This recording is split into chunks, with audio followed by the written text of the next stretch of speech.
eDrawings is an excellent tool for viewing CAD models, and now gets even more valuable for 2019. eDrawings now supports several new CAD file formats. Parasolid, Solid Edge, ASUS, JT, and NX files are now supported for viewing, making eDrawings your go-to choice for CAD file viewing. Viewing configuration data has always been available for exported EPRT and EASM files. Now with eDrawings 2019, configuration data can be viewed for native SOLIDWORKS part and assembly files, saving the step of exporting the data to eDrawings format.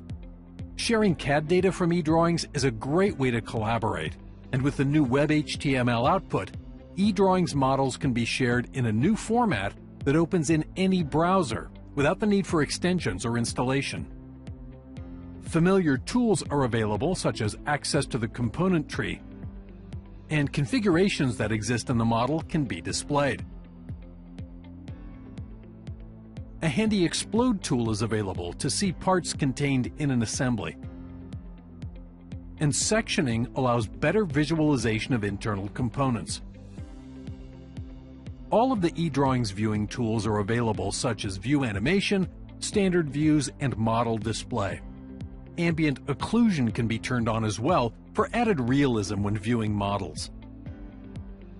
And finally, performance in eDrawings 2019 gets a big boost. On the left is eDrawings 2018, and on the right is eDrawings 2019.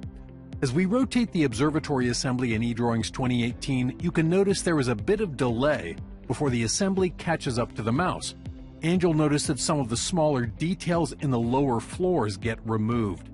This removal of detail during rotation is done by design to help speed view manipulation, but comes at the expense of visual appeal.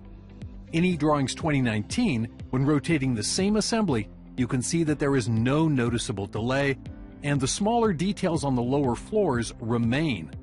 All of the view manipulations feel immediate and effortless, and the same goes for component selection, providing a much better user experience when viewing very large assemblies. eDrawings 2019 extends its capabilities to view more CAD file types, offers better sharing through the new Web HTML output, and provides a big performance boost when viewing large assemblies.